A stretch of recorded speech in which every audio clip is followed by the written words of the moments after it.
नमस्कार, prime TV देख रहे हैं आप। मैं हूं आपके साथ रामकृष्ण शुक्ला। कोई उसे बाहुबली कहता था, कोई उसे रॉबिन हुड कहता था और पुलिस की नजर में वो एक अपराधी था। उसके इलाके में वो एक माननीय सांसद था। उसकी पहचान एक देशभक्त नाना के पोते के तौर पर थी।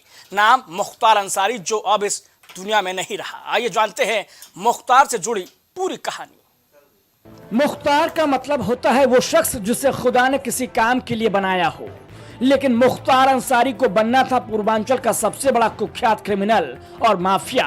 6 फुट और 2 इंच की हाइट वाले मुख्तार का कद अपराध की दुनिया में कहीं ऊंचा था और मुख्तार की पहचान 5 बार के विधायक के तौर पर नहीं, पूर्वांचल के सबसे बड़े बाहुबली माफिया के तौर पर होती रही। करीब 8 राज्यों में जिसके जुर्म का कारोबार फैला हुआ था, 50 से ज्यादा मुकदमे थे।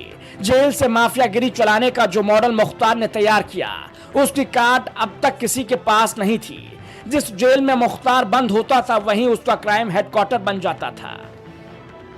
अंसारी परिवार में आज भले ही मुख्तार अंसारी सबसे मशहूर चेहरा रहा हो, लेकिन वो जिस खानदान का चश्मो चराग था, वह हिंदुस्तान का एक नामी परिवार हुआ करता था।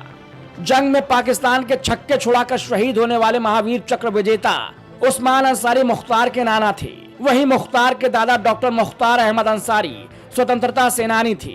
उन्होंने गांधी जी के साथ काम करते हुए 1926 और 27 में कांग्रेस के अध्यक्ष पद की जिम्मेदारी निभाई। देश के पूर्व राष्ट्रपति हामिद अंसारी मुख्तार के चाचा हैं। बता दें कि 80 के दशक में पूर्वांचल माफिया राज की जमीन पर तैयार हो चुकी थी। मुख्तार अंसारी से पहले उसके बड़े भाई अफजाल अंसारी और शबतुल्ला अंसारी सियासत में आ चुके थे और मुख्तार के बड़े भाई अफजाल अंसारी मोहम्मदाबाद सीट से पहली बार 1985 में विधायक बने और फिर लगातार 5 बार यहां से चुनाव जीतते रहे। उसके बड़े भाई शबतुल्ला अंसारी भी 2 बार विधायक रहे, लेकिन भाइयों में सबसे छोटे मुख्तार का नाम पूर्वांचल में सबसे बड़ा बनने वाला था।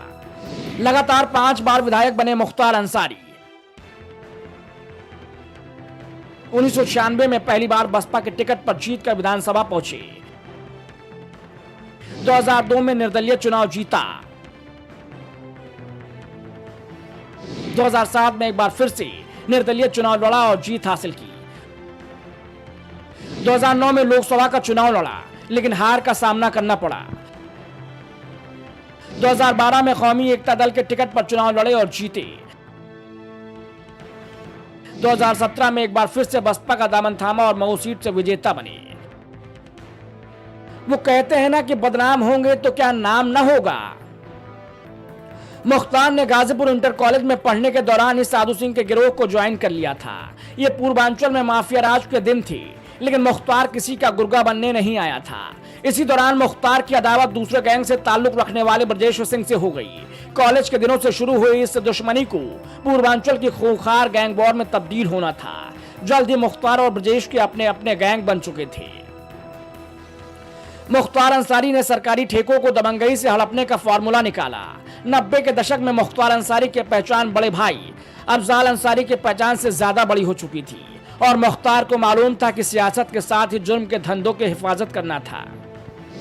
61 केस में नामजद मुख्तार, यूपी की गैंगस्टर सूची में नाम, इंटर स्टेट गैंग 191 का सरगना। 2022 में अब तक 8 केसेस में सजा। अहम केस कृष्णानंद राय हत्याकांड। 2005 से जेल में बंद था मुख्तार। पूरब के इलाके में दबदबा। 1996 में बीएसपी के टिकट पर जीतकर पहली बार विधानसभा पहुंचने वाले मुख्तार अंसारी ने 2002, 2007, 2012 और फिर 2017 में भी मऊ से जीत हासिल की। इनमें से आखिरी 3 चुनाव उसने देश की अलग अलग जेलों में बंद रहते हुए लड़े और जीते थे। राजनीति की ढाल ने मुख्तार को जुर्म की दुनिया का सबसे खरा चेहरा बना दिया और हर संगठित अपराध में उसकी जड़ें गहरी होती चली गई। सियासी अदावत से ही मुख्तार अंसारी का नाम बड़ा हुआ और वो साल था 2002, जिसने मुख्तार की जिंदगी को हमेशा के लिए बदल दिया। इसी साल बीजेपी के विधायक कृष्णानंद राय ने अंसारी परिवार के पास साल 1985 से रही गाजीपुर की मोहम्मदाबाद विधानसभा सीट छीन ली। कृष्णानंद राय विधायक के तौर पर अपना कार्यकाल पूरा नहीं कर सके और महज 3 साल बाद यानी साल 2005 में उनकी हत्या कर दी गई।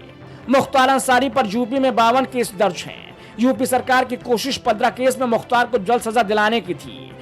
योगी सरकार अब तक अंसारी और उसके गैंग की करोड़ों की संपत्ति को या तो ध्वस्त कर चुकी है या फिर जब्त। मुख्तार गैंग की अवैध और बेनामी संपत्तियों की लगातार पहचान की जा रही है। मुख्तार गैंग के अब तक करीब 100 अभियुक्त गिरफ्तार किए जा चुके हैं, जिनमें 75 गुर्गों पर गैंगस्टर एक्ट में कार्रवाई हो चुकी है। कुल मिलाकर मुख्तार अंसारी योगी सरकार के टारगेट पर भी था। तो इस रिपोर्ट में इतना है, लेकिन बने रहिए प्राइम टीवी के साथ।